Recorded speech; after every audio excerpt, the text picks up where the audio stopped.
À cet instant précis, il y a 2 machines dans l'espace interstellaire. Pas une, 2. La plupart des gens connaissent Voyager 1, l'objet fabriqué par l'être humain le plus éloigné, jamais construit. Le vaisseau spatial qui est entré dans l'espace interstellaire en 2012 et qui renvoie des données depuis au-delà du bord de notre système solaire, depuis ce moment-là. Celui avec le disque d'or, celui qui fait régulièrement les gros titres, celui dont tout le monde parle. Mais il y a un deuxième vaisseau là-bas, plus discret, moins célébré, moins mentionné. Il avance dans l'obscurité à 13 milliards de miles de la Terre, dans une direction complètement différente, en échantillonnant une région complètement différente de l'espace interstellaire et en emportant quelque chose que Voyager 1 avait perdu avant même d'atteindre l'héliopause. Quelque chose qui s'est révélé être l'instrument le plus important pour comprendre ce qui se trouve au bord de notre système solaire.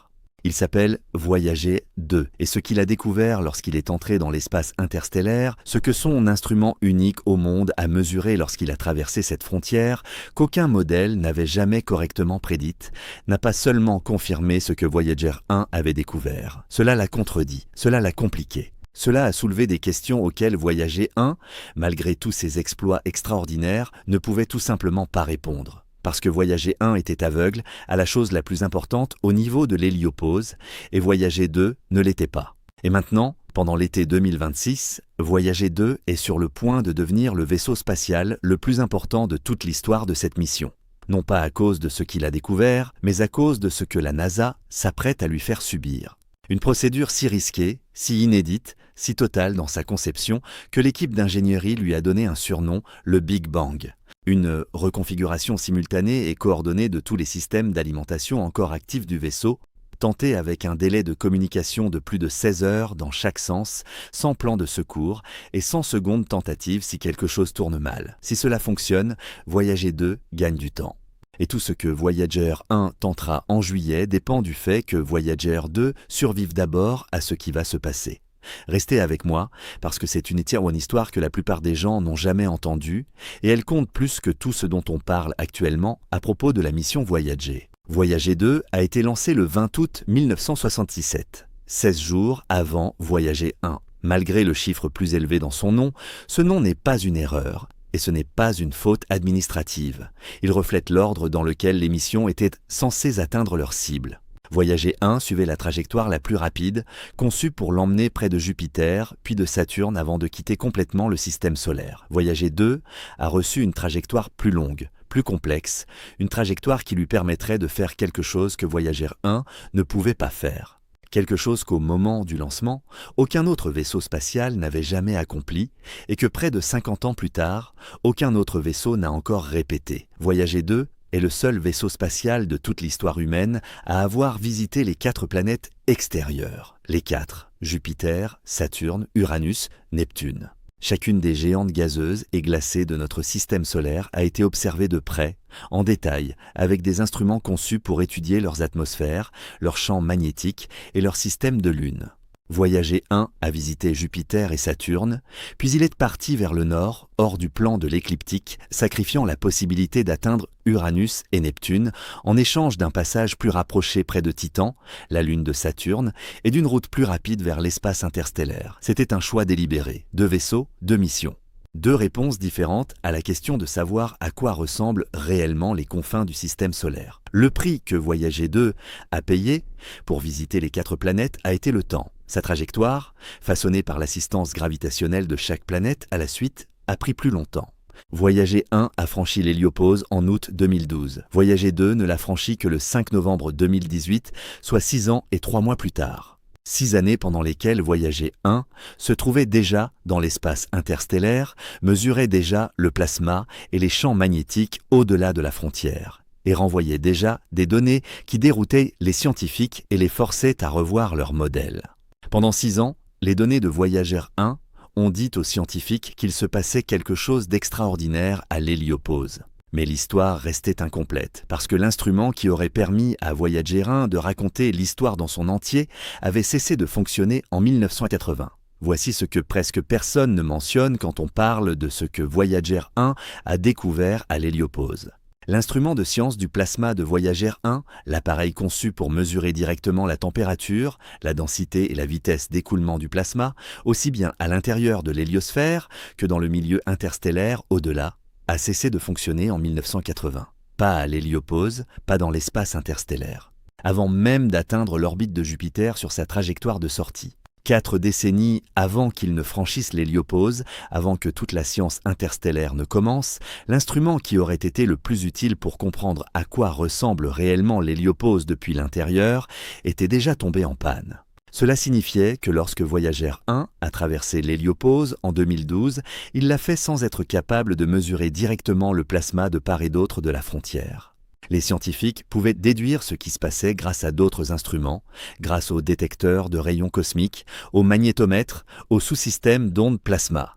Mais ils ne pouvaient pas mesurer le plasma directement. Ils travaillaient autour d'un vide. Un vide qui existait déjà depuis 32 ans au moment de la traversée et qu'ils ne pouvaient pas combler. L'instrument de science du plasma de Voyager 2, lui, fonctionnait encore. Quand Voyager 2 a franchi l'héliopause le 5 novembre 2018, il emportait un capteur de plasma en état de marche que Voyager 1 avait perdu avant même la fin de la guerre froide. Et cet instrument, à cette frontière, a produit un ensemble de données que les chercheurs ont qualifié d'historiques. La première mesure directe du plasma des deux côtés de l'héliopause, à l'intérieur de l'héliosphère et dans l'espace interstellaire, prise simultanément au moment même où le vaisseau traversait la frontière. Une première dans l'histoire. 5 articles publiés simultanément dans Nature Astronomy, en novembre 2019, ont décrit ce que les instruments de Voyager 2 avaient retrouvé à l'héliopause.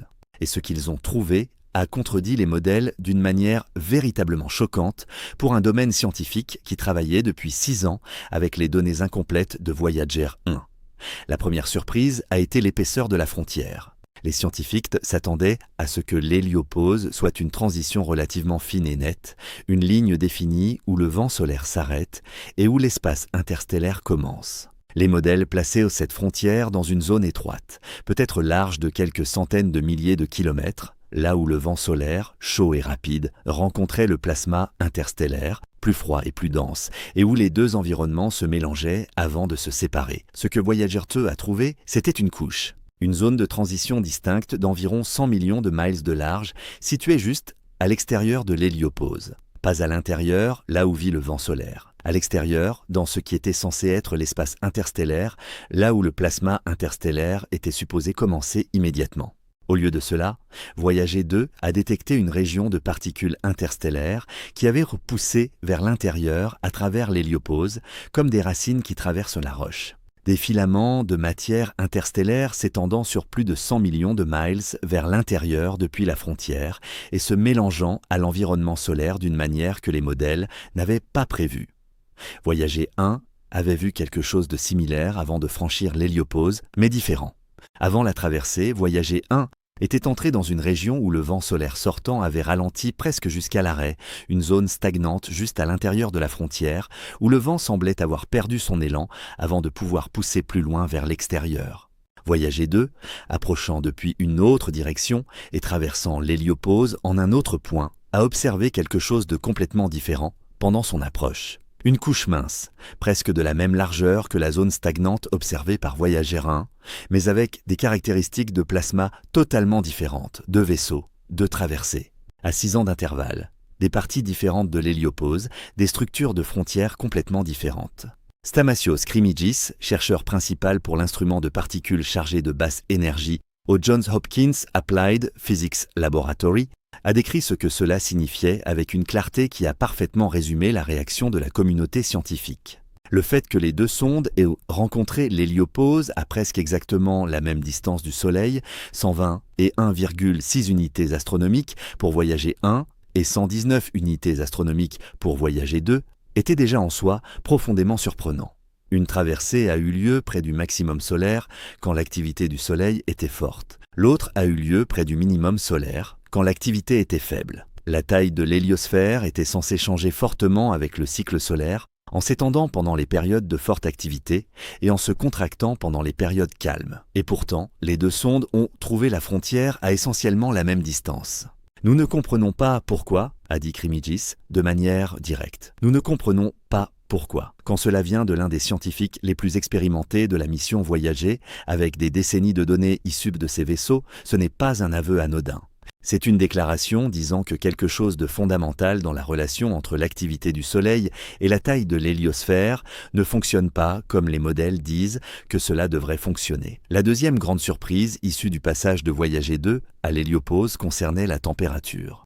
Le plasma à l'intérieur de l'héliosphère, emporté vers l'extérieur par le vent solaire, est chaud.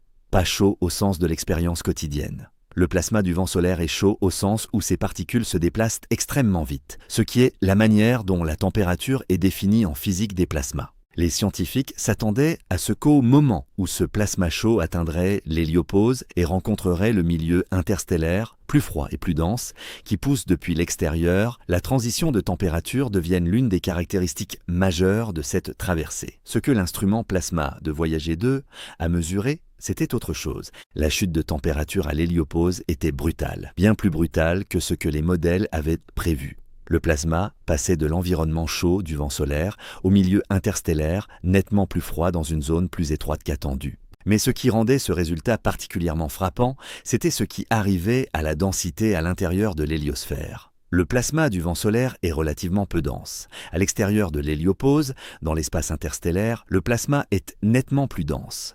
Voyager 1 et Voyager 2 l'ont tous deux confirmé, et en combinant les deux points de mesure, les scientifiques ont obtenu leur première mesure stéréo de la densité du plasma interstellaire. L'espace entre les étoiles n'est pas vide, il est rempli d'un plasma plus de 40 fois plus dense que le vent solaire à l'héliopause.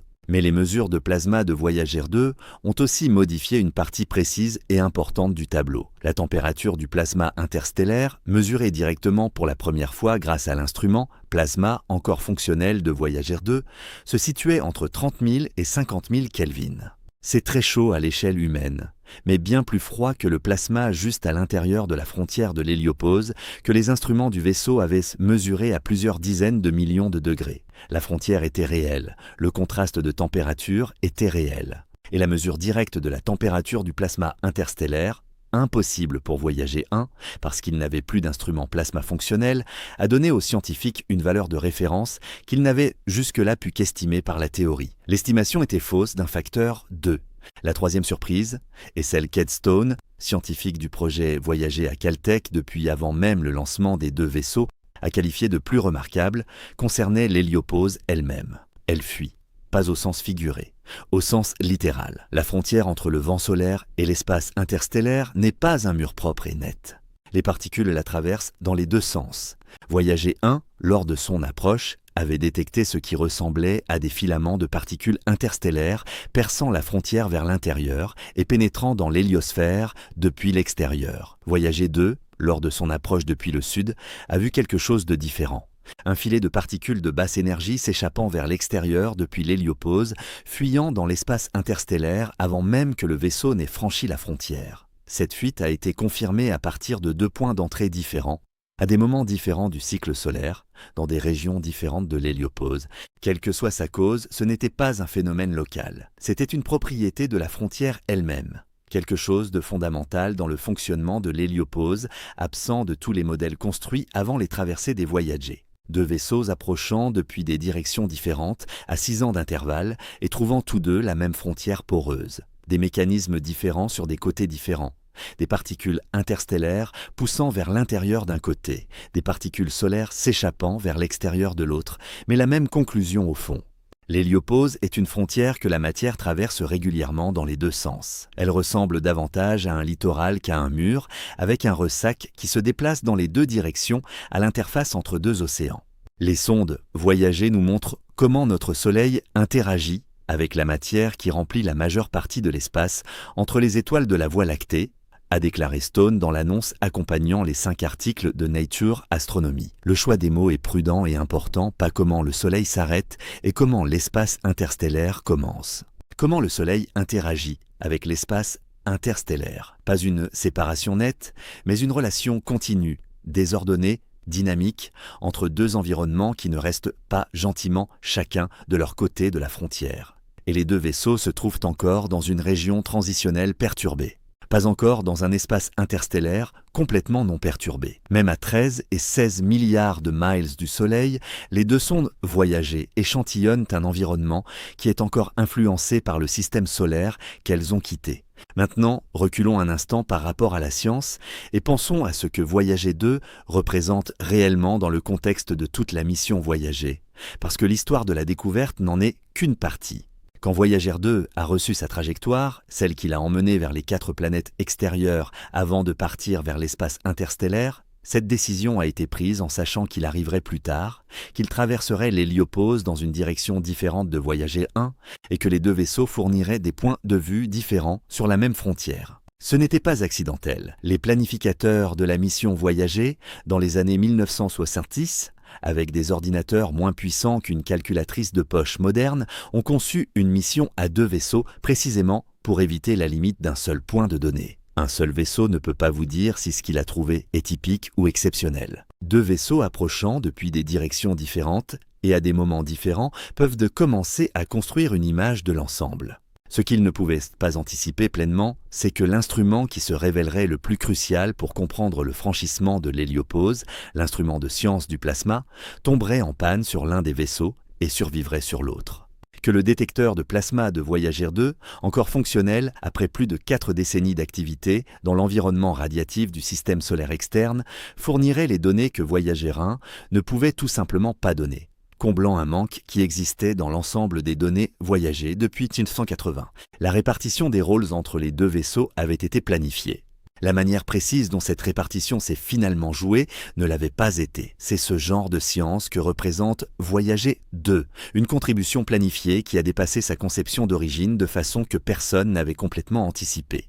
Une mission qui était censée se terminer en 1981 et qui transmet encore des données en 2026 depuis une région de l'espace jamais directement échantillonnée auparavant, avec des instruments qui ont dépassé toutes les prédictions concernant leur durée de fonctionnement.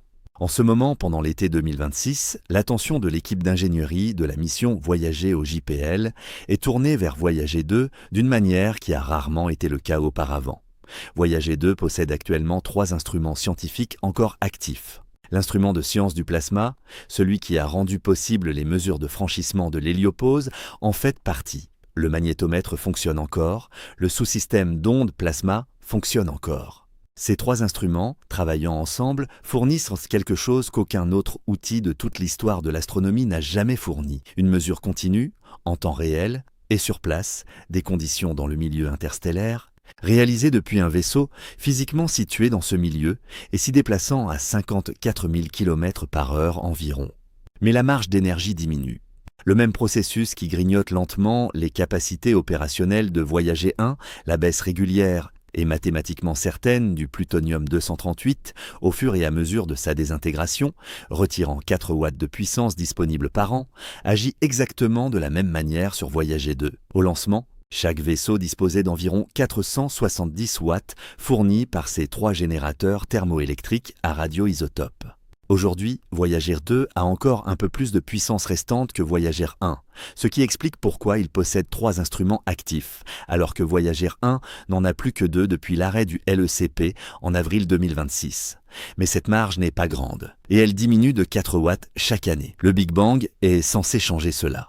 La procédure, telle qu'elle a été décrite par le Jet Propulsion Laboratory de la NASA, consiste à remplacer d'un seul coup tout un groupe d'équipements alimentés, à couper certains éléments et à les remplacer par des alternatives moins gourmandes en énergie, afin de maintenir le vaisseau suffisamment chaud pour qu'il continue à recueillir des données scientifiques. Le nom vient justement de ce caractère simultané. Pas un changement à la fois, testé et vérifié avant de passer au suivant, tout en même temps. Une restructuration complète de la manière dont l'énergie circule à travers tous les systèmes encore actifs, tentés dans une seule opération coordonnée, à travers une liaison de communication, où chaque commande met plus de 16 heures à arriver et chaque réponse plus de 16 heures à revenir.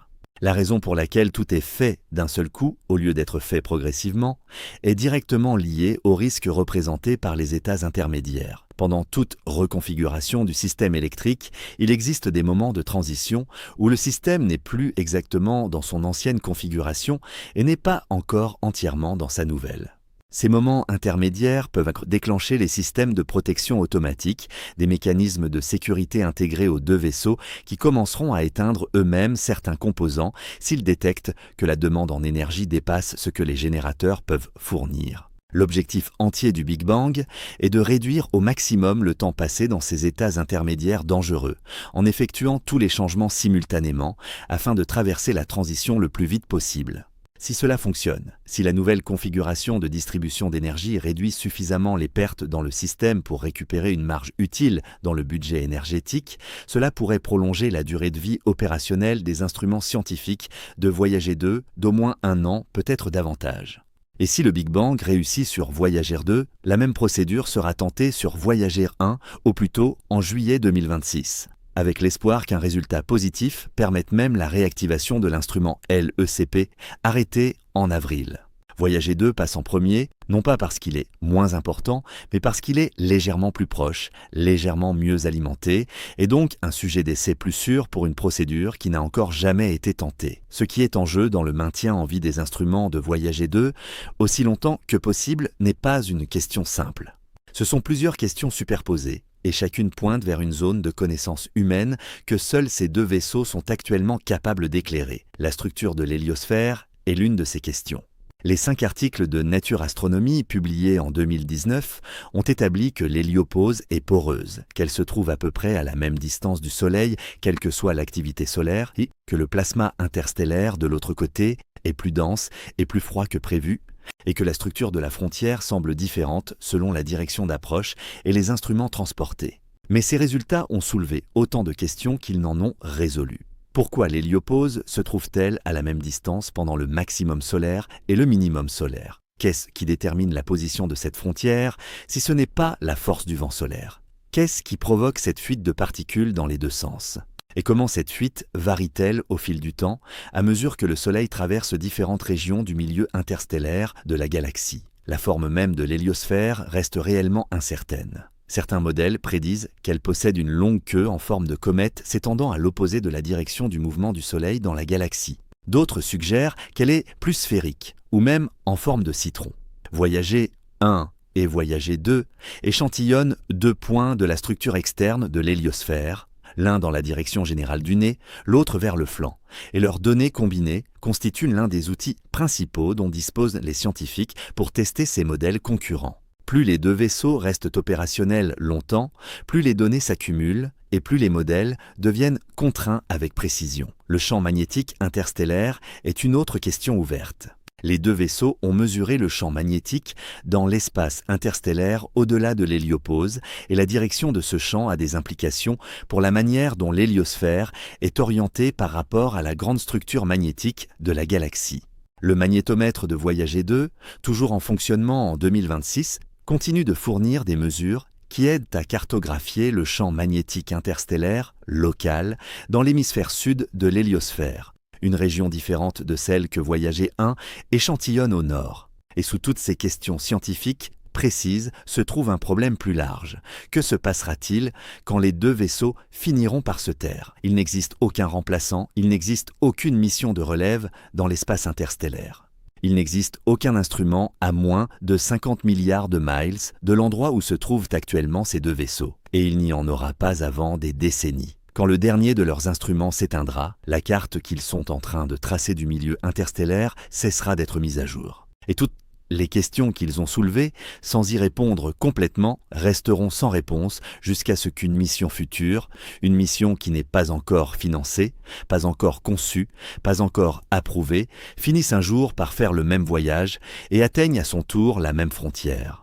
Les accomplissements de Voyager 2, énumérés simplement, sont presque trop nombreux pour être pleinement absorbés. C'est le seul vaisseau spatial à avoir visité Uranus. Pendant son survol de janvier 1986, il a découvert 10 lunes jusque-là inconnues et 2 nouveaux anneaux autour de la planète. Il a mesuré l'inclinaison extrême de l'axe d'Uranus, 97,77 degrés. Sa composition interne en tant que géante glacée, et il a trouvé un champ magnétique si décalé par rapport à l'axe de rotation de la planète qu'il continue encore aujourd'hui à défier les modèles sur la formation des champs magnétiques planétaires. C'est le seul vaisseau spatial à avoir visité Neptune. Pendant son survol d'août 1989, la dernière rencontre planétaire du programme Voyager, il a découvert 6 nouvelles lunes, dont Protée, qui s'est révélé suffisamment grand pour qu'on puisse penser qu'il aurait dû être détecté depuis la Terre avant l'arrivée de Voyager.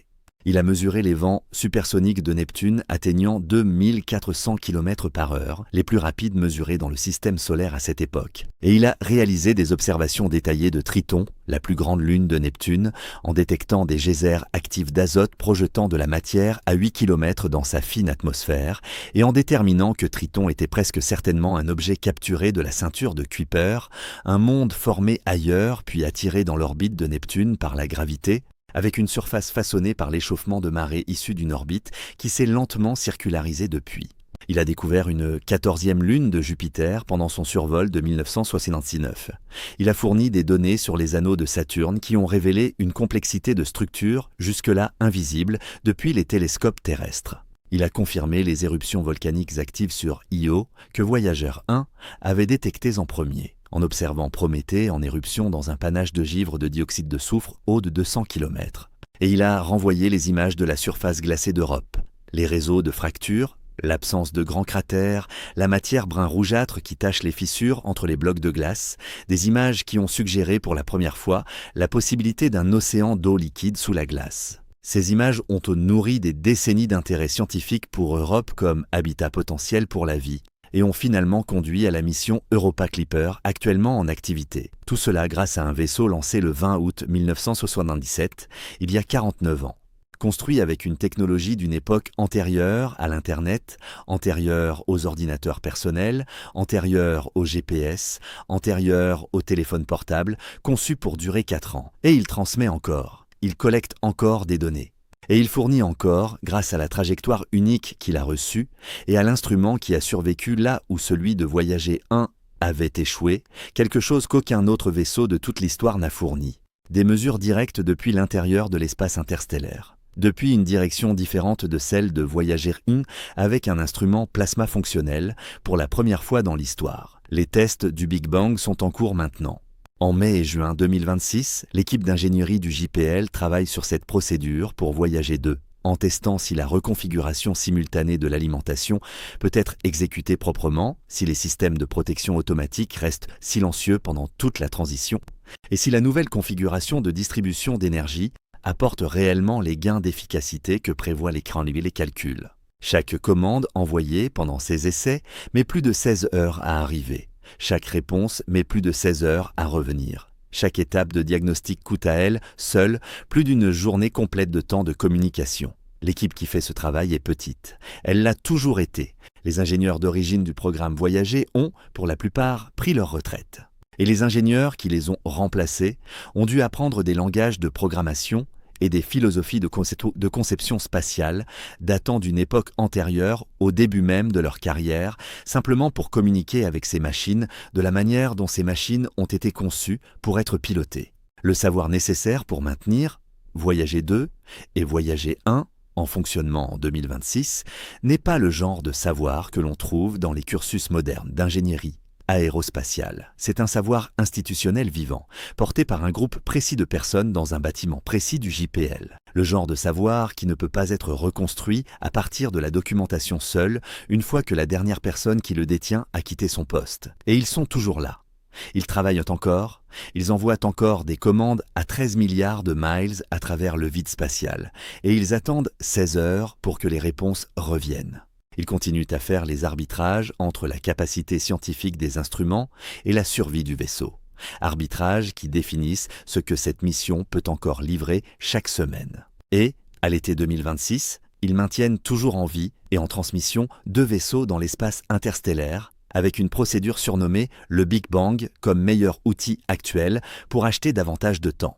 Ce que Voyager 2 a découvert à l'héliopause, ce que l'instrument Plasma a mesuré directement, ce que les 5 articles de Nature Astronomie ont décrit, ce que la frontière poreuse, la densité inattendue, les mesures de température et les données du champ magnétique finissent par montrer ensemble, c'est l'image d'un système solaire qui n'est pas isolé du tout de la galaxie qui l'entoure. Voilà ce que 49 ans de fonctionnement continu et un seul instrument Plasma encore vivant ont apporté.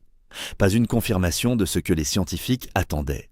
Une série de surprises qui sont encore en train d'être absorbées, expliquées et intégrées dans de nouveaux modèles qui seront un jour testés par de futurs vaisseaux si, et seulement si, ces futurs vaisseaux sont un jour construits, financés, lancés et amenés jusqu'à cette frontière. En attendant, 2 machines de la taille de petites voitures, alimentées par la lente désintégration du plutonium enfermé dans leur générateur il y a presque 50 ans, sont là-bas dans l'obscurité entre les étoiles. Elles se transmettent encore, elles mesurent encore, elles cartographient encore une région de l'univers qu'aucun instrument humain n'avait jamais directement échantillonné avant leur arrivée. Voyager 1 est celui que la plupart des gens connaissent.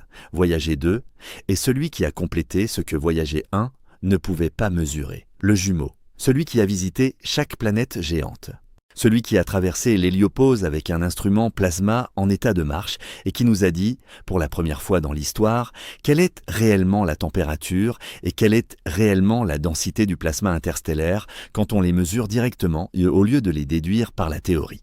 Le signal de Voyager 2 met plus de 16 heures à atteindre la Terre. Il arrive faible, étiré par la distance, en portant des données venues d'un endroit qui est réellement inaccessible par tout autre moyen que nous possédons actuellement. Et maintenant, pendant l'été 2026, la NASA tente sur ce vaisseau quelque chose qui n'a jamais été tenté à une telle distance. Une procédure qu'ils appellent le Big Bang, une reconfiguration générale de tout, en une seule fois, une tentative unique, pas de seconde chance, et le résultat de cette tentative déterminera non seulement l'avenir de Voyager 2, mais aussi ce qui deviendra possible pour Voyager 1 en juillet. Le signal continue d'arriver à travers 13 milliards de miles, à travers plus de 16 heures de voyage à la vitesse de la lumière, à travers une boucle de communication qui prend plus d'une journée juste pour accomplir un seul aller-retour complet. Il arrive encore. Si vous voulez connaître le résultat des tests du Big Bang sur Voyager 2, au moment exact où la NASA le confirmera, si vous voulez comprendre ce que cela signifie pour Voyager 1, pour l'avenir de l'instrument LECP, pour le dernier flux de données en temps réel venant de l'espace interstellaire qu'un instrument fournira pendant au moins le prochain quart de siècle, abonnez-vous maintenant et activez les notifications. Cette chaîne couvre la vraie science, les données vérifiées, les résultats réels venant des vrais vaisseaux, expliqués avec tout le poids qu'ils méritent, sans inventer quoi que ce soit que les instruments n'ont pas mesuré. Ce que Voyager 2 a trouvé à l'héliopause est réellement l'un des ensembles de données les plus fonces niveau dossier les plus importants de toute l'histoire des sciences planétaires. Et presque rien de tout cela n'a obtenu en 2019 les titres qu'il méritait. Nous sommes en train de corriger cela, une vidéo à la fois. Abonnez-vous, activez la cloche, le résultat du Big Bang arrive, le passage du cap d'un jour-lumière pour Voyager 1, le 18 novembre, arrive. La tentative de juillet sur Voyager 1 elle-même arrive. Quand ces résultats arriveront, vous voudrez déjà avoir compris ce que vous êtes en train de regarder. Le signal est toujours là.